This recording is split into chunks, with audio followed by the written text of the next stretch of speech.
अगले हफ्ते कश्मीर में होने वाले G20 मीटिंग के लिए जहां हर तरफ सिक्योरिटी के सख्त इंतजाम किए गए हैं, वहीं Bharat Pakistan line of control से मुल्का जिला पुंछ में भी सिक्योरिटी के सख्त इंतजाम किए गए हैं। फोर्सेस 24 घंटे चौकस हैं और जिला हेडक्वार्टर पुंछ नगर आने वाले और जाने वाले हर किस्म की गाड़ियों की चेकिंग के बाद ही उन्हें आगे बढ़ने की इजाजत दे रही है।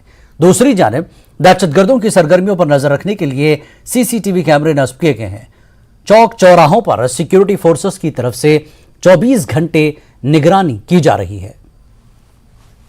जम्मू कश्मीर में अगले हफ्ते होने वाली G20 बैठक को लेकर जहां पूरे जम्मू कश्मीर में हाई अलर्ट है और सुरक्षा के कड़े बंदोबस्त किए गए हैं, वहीं सरहदी जिला पुंछ में भी जो है सुरक्षा के कड़े बंदोबस्त किए गए हैं। बड़े पैमाने पर तलाशी अभियान जारी है और पुंछ शहर की तरफ आने वाले सभी नाकों पर और चौक चौराहों पर जो है बड़ी संख्या में पुलिस, SOG और CRP के जवान जो है तैनात है और आने वाली गाड़ियों की जाँच कर रहे हैं और देख रहे हैं कि कहीं कोई संदिग्ध व्यक्ति नजर आता है तो उसकी जांच की जाती है और जांच के बाद ही गाड़ियों को आगे बढ़ने दिया जाता है, क्योंकि सुरक्षा को लेकर यहाँ कड़े बंदोबस्त किए गए, क्योंकि जहाँ पर काफ़ी जो है जो थ्रेट्स हैं इस G20 को लेकर। और पुंछ के अंदर विशेष करके जो नियंत्रण रेखा से जुड़ा हुआ इलाका है वहाँ पर जो है काफ़ी पुख्ता बंदोबस्त किए गए हैं सुरक्षा के और बड़े पैमाने पर जो है सुरक्षा बल जो है दिन रात यहाँ पर लगे हुए हैं। आपको बता दें कि इसके साथ ही जो है सुरक्षा को देखते हुए कई चौक चौराहों पर कैमरे भी लगाए गए हैं, जहाँ पर कैमरों से भी नजर रखी जा रही है ताकि आतंकी अपनी किसी नापाक हरकत को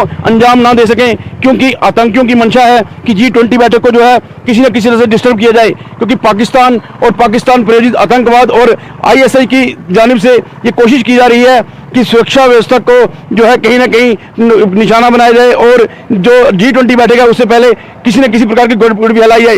लेकिन पुंछ के अंदर सुरक्षा बल पूरी तरह चौकस हैं और आतंकियों की हर नापाक हरकत को नाकाम बनाने के लिए दिन रात लगे हुए हैं। कोई चौक चौराहा जो है ऐसा नहीं है जिसको जहाँ पर सुरक्षा बंदोबस्त ना हो। और इसके साथ ही जो नियंत्रण रेखा से जुटे इलाके हैं वहाँ पर तलाशी अभियान और गश्त की जा रही है ताकि G20 बैठक के पहले और बाद में जो है यहाँ पर अमन चैन बना रहे। Munish Sharma, news network, Poonch. जम्मू कश्मीर के नौजवानों को G20 समिट से बड़ी उम्मीदें वाबस्ता है। नौजवानों ने कहा कि G20 की सदारत हिंदुस्तान के लिए आलमी इख्तिसादी मंजरनामे में अपने कायदाना किरदार को जाहिर करने का एक मौका है। मजीद ये कि जम्मू कश्मीर में G20 सरबराही इजलास ने ज्यादा अहमियत इख्तियार कर ली है, क्योंकि ये नौजवानों को बाइख्तियार बनाने का एक अहम मौका फराहम करता है। इसके साथ साथ यह खित्ते की सियाहती सलाहियत और इम्कानात को जाहिर करने का मौका फराहम कर सकता है, जो नौजवानों के लिए रोजगार के मौके पैदा कर सकते हैं। जब G20 की बात की तो सौभाग्य है हमारे भारत को और ख़ास करके जम्मू कश्मीर के सभी लोगों को कि हमारे जम्मू कश्मीर के अंदर G20 भारत करवा रहा है।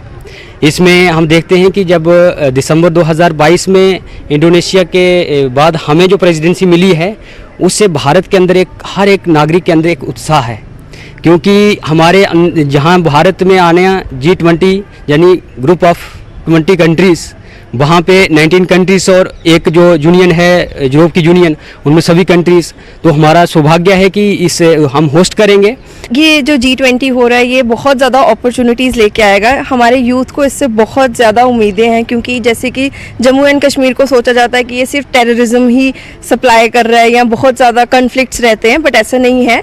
हमारी भी पीसफुल रेजोल्यूशंस ही हैं। एंड जब फॉरेन इन्वेस्टर्स जो है जो यहाँ पे आके इन्वेस्टमेंट करेंगे तो बहुत सारी MNCs वगैरह होगी, हमारे यूथ को बहुत ज़्यादा अपॉर्चुनिटीज़ मिलेंगी ताकि वो भी आगे जाके ग्रो कर सके। देश की 70% पूरे हमारे विश्व की 70% पॉपुलेशन रहती है और जो 80% तक व्यापार है उन कंट्रीज़ के बीच हो रहा है। अगर वो कंट्रीज़ हमारे जम्मू कश्मीर में आ रही हैं, वो देख रही हैं कि अब जम्मू कश्मीर में वैसे हालात नहीं रहे हैं, पीस है, तो वो एक उनके लिए संदेश जाएगा कि यहाँ पर भी ट्रेड हो सकता है, व्यापार हो सकता है। अनएम्प्लॉयड यूथ है हमारी, उनको ज़्यादा से ज़्यादा एम्प्लॉयमेंट मिलेगी और जो हमारा ओवरऑल J&K है वो ग्रो करेगा।